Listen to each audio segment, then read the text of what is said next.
From the studios of Farm Journal Broadcast, this is AgDay.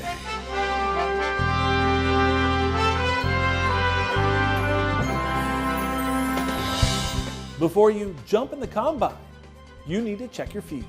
But as far as a disease year, I would call this an overall pretty clean year. We do a little detective work as we try to win the furrow.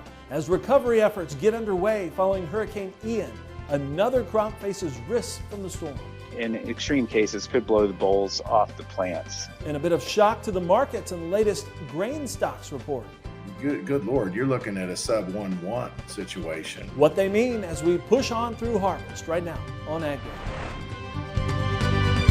Good morning, I'm Clinton Griffiths. USDA rebalancing the stocks for the marketing year for corn and soybeans, and things have tightened up when it comes to corn. Now check out corn, tallying 1.38 billion bushels. While up 12% from this time last year, it was well below trade expectations. On soybeans, there are still 274 million bushels of soybeans in the bin. That's up 7% and 30 million higher than the trade guess. USDA reporting all wheat totaling 1.78 billion bushels. The trade expected that, so that's up less than 1% from a year ago. But let's also take a look at the revision to all wheat production, now pegged at 1.65 billion bushels, down 133 million from August.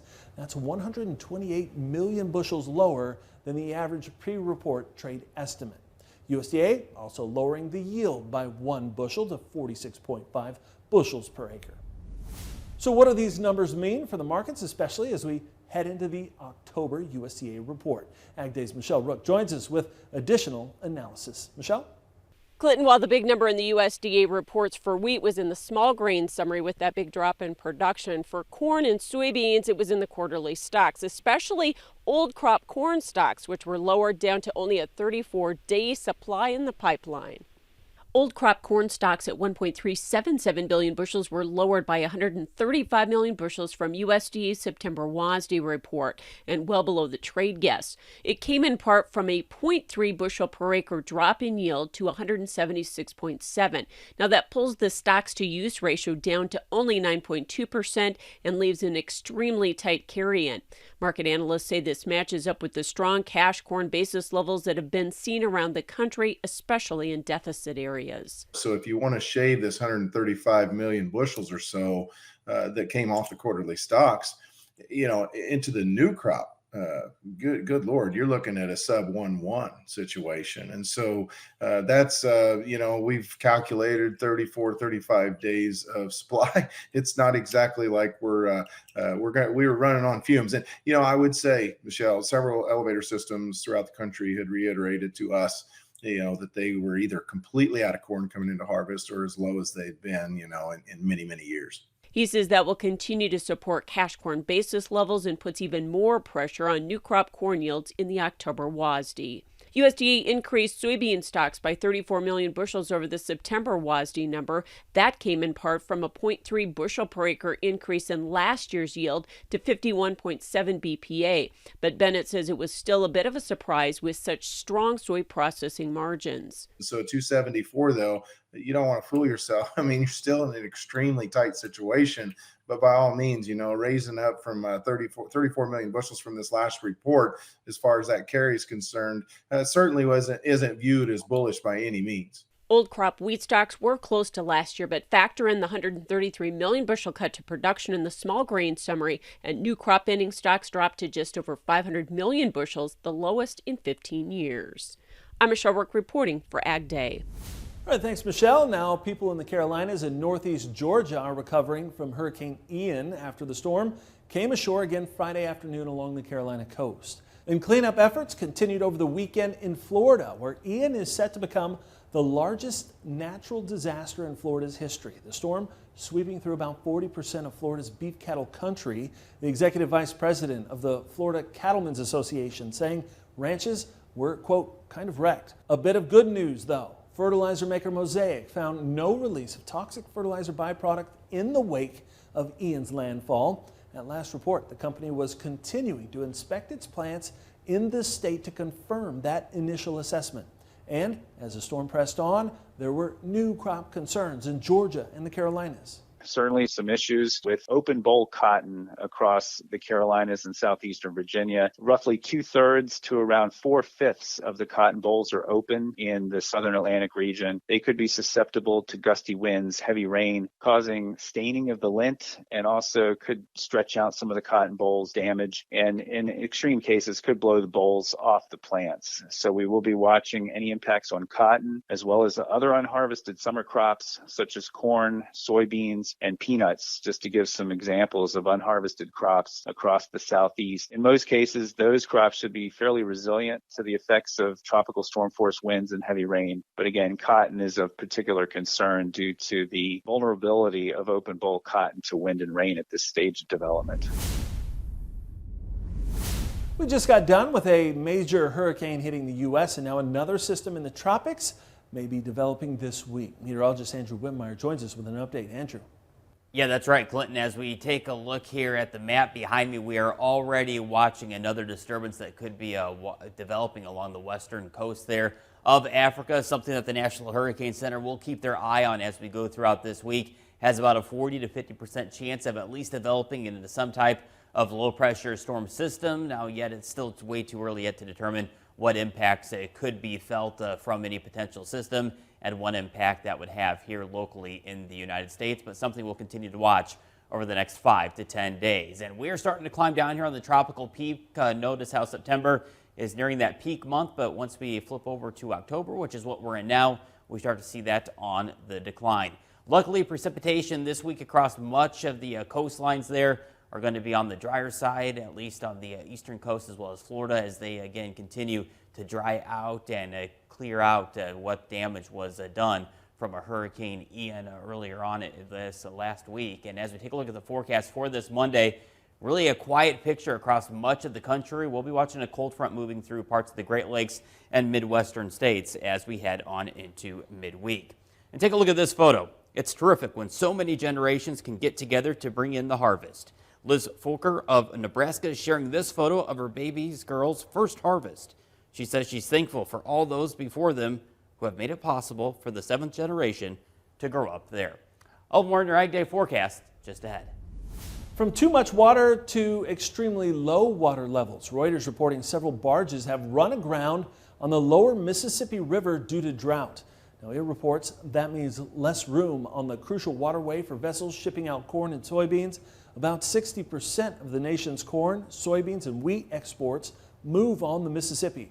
Barge rates at the U.S. Port of St. Louis reached $49.88 per ton last week. That's the highest on record and up to 58% higher from a year ago.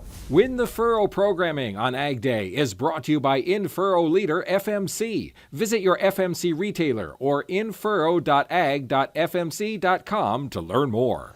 This week, we'll be sharing some agronomic tips from a host of experts in our pursuit to win the furrow. Today, an end of the season checkup with Missy Bauer. Missy Bauer with B&M Crop Consulting. We're in the field here today just to think about some late season evaluations in corn, kind of where we're at with things. So, of course, one of the big questions was going to be tar spot this year and where we ended up. So our humidity levels stayed much, much lower on average than what we dealt with in 2021. So on average, our pressure's a lot lower than what we had to deal with last year. But as far as a disease year, I would call this an overall pretty clean year, especially if you did treat with fungicide, then you probably held things nice and green like we have in this field. So what you want to evaluate from here to the end is going to be, number one, just your final stand and ear count evaluation. So you stretch your tape out your thousandths of an acre. So I'm in 30-inch rows here, so it's 17 feet 5 inches. Go through, count the plants, and then go back through and count the number of good uniform harvestable ears. As you're doing that, you also want to look for uniformity. So if you've never done this in one of your fields, what I recommend is go ahead and pull those ears off, lay them right down at the base of the stalk, and then all of a sudden now look down that row. Are all of your ears about the same size, or do you got ones that are a lot smaller than the other ones out there? That goes back to a uniformity issue, likely back at the time of planting. Do some final evaluations, get an idea of what's your ear count, what kind of uniformity. So if you got problems, you can maybe know better where to go back to your corn planter for next year. We'll include our link here for our planter video. If you haven't been through a planter clinic video series, we encourage you to go ahead and take a look at that. And then remember, think about plant greenness, where you at on the overall health from disease, but also nitrogen management, and you can do your final evaluations. All right, thanks, Missy. Up next, we'll have more reaction to the latest grain stocks report and what it means for markets. That's next. And later, the latest food trend that has people grabbing a bunch of butter and a board in the country.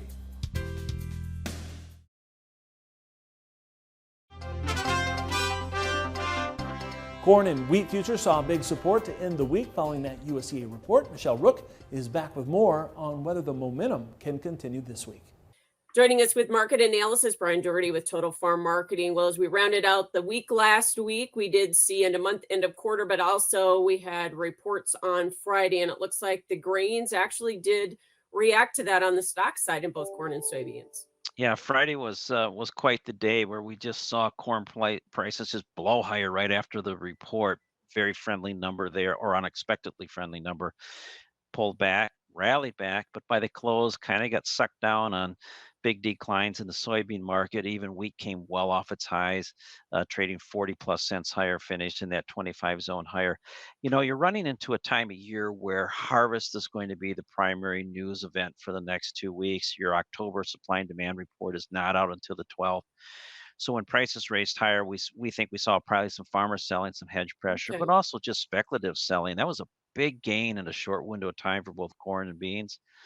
Soybeans, unfortunately, didn't get the report people were expecting or hoping for. What'll be interesting, though, is the early yield results. If they sustain themselves, we can't help but think the crop could get a little bit smaller, and maybe we're going to lose another half a bushel or a bushel an acre. We'll see, but it seemed like the August rains were good, and if you didn't get them, it's not very good on the yield numbers so far. So, Brian, the bigger numbers for wheat came out in the small grain summary with 133 million bushel drop in production. But did we really trade that, or was it more the Black Sea news? Well, it's obviously both. I mean, that was a surprise number there, but the Black Sea news is paramount. That is an escalating problem, as it has not gone the route that many thought it would. It'd be over by now, or there'd be some kind of compromise. This thing's getting worse. I think the world needs to really think about, if they need wheat, buying it sooner than later, and that's the way the market really behaved at the end of last week, despite a high dollar. Right. As we start a new month, new quarter, new week, do we see maybe a continuation of the outside market factors here in this market? Well, there's the concern is that the Federal Reserve is going to continue to raise interest rates. All arrows seem to point to that. That means a higher dollar. You'll see foreign entities trying to purchase U.S. dollars and put pressure on the dollar upward in order to buy those dollars and reinvest it. So unfortunately, we probably continue with the dollar higher, and that worries the export market. But overriding that is going to be yield results, and we'll have a lot of data in the next 2 weeks. Okay, maybe a little harvest pressure on top of everything. Thanks so much for joining us, Brian Doherty with Total Farm Marketing. More AgDay coming up. To discuss marketing strategies, call 800-334-9779.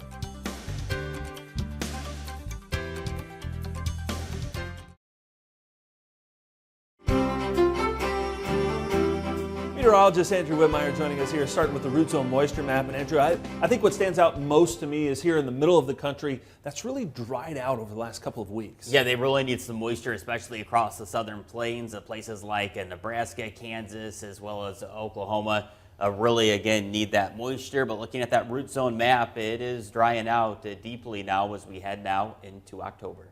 And one thing that I want to point out here on this root zone map is it really did not take into account yet the impactful rain that fell across the parts of Florida, as well as what fell across the Carolinas, southeastern Georgia, as well as parts of Virginia and West Virginia. But again, we do need the plain states as well as parts of the Intermountain West to really pick up its moisture content here over the next several days into the next several weeks. But it doesn't look like we're going to get very many few systems working their way through, at least for the first half of October. The only good news with the hurricane that did move through parts of the western or eastern parts there of the U.S. Earlier on in the week was the portions here that are dry, parts of New York as well as parts of New Jersey as well that are dry on the drier side, at least picking up a few scattered showers from that hurricane that is now working its way out of the U.S. Meanwhile, again, we continue to look at that drought monitor,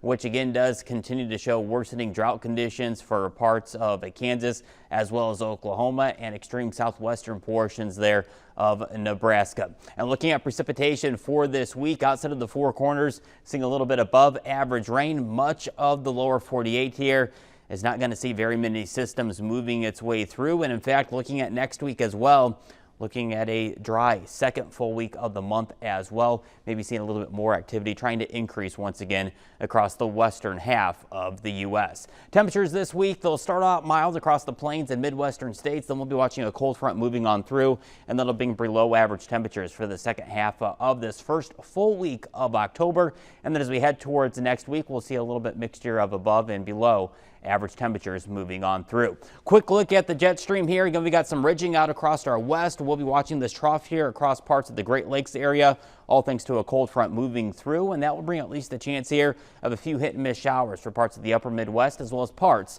of the Great Lakes states. That's a look around the country. Let's take a look a little bit closer to home at your AgDay select cities.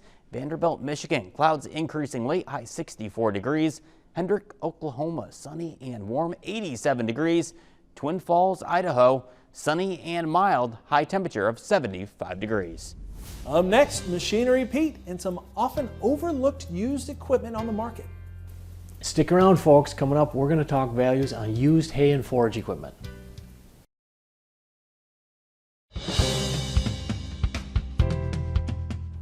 When you think of used equipment, many folks just focus on grain equipment. But as Machinery Pete reports, forage equipment is also red hot.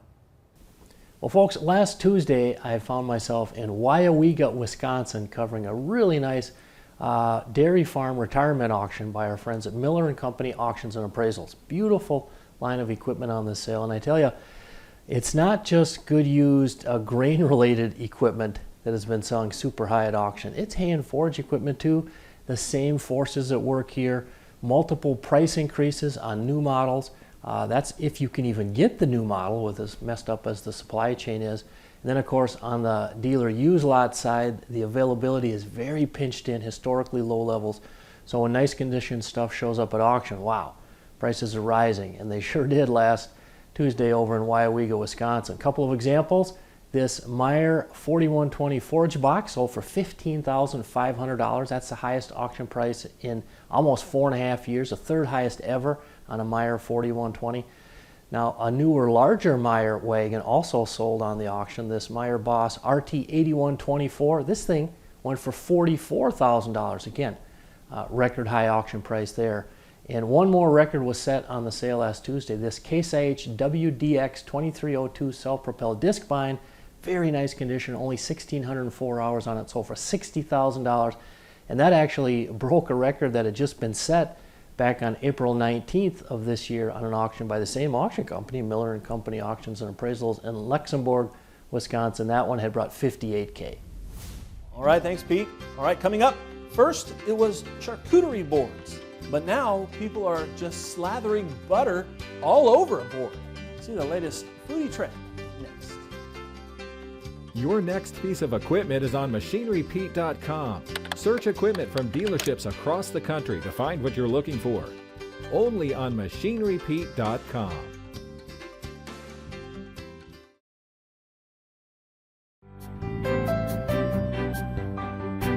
Have you heard of butterboarding? It's the latest food trend, and it's just like it sounds. A bunch of butter on a cutting board. Add in some fancy toppings, and then everyone takes a big swipe of it, all with some bread. Now, those fancy toppings can include salt, lemon zest, red pepper flakes, even fresh figs and strawberries. Add tons of flaky salt, tons of lemon zest, a little bit of red pepper flakes, fresh figs, strawberries, and add in some roasted garlic. I drizzle just a little bit of honey over that chili oil. The idea, everyone can share in it. And that sharing part has some folks freaked out. One person commenting, quote, looks like a board of germs and dust and hair falling in it. And another critic calling it a, quote, disgusting pile of coronary. But one food influencer begs to differ. At Justine Snacks, her video whetted appetites, though she credits Chef Joshua McFadden, who included the butter board in a 2017 book. Now it's inspiring more board food, including the cream cheese board, topped with lox and capers, mopped up with a bagel. So maybe it's time to get that 2x4 out of the shed and repurpose it. And there you have it. And that's all the time we have this morning. We're sure glad you tuned in. From all of us here at AgDay, I'm Quentin Griffiths. Have a great week out on the farm.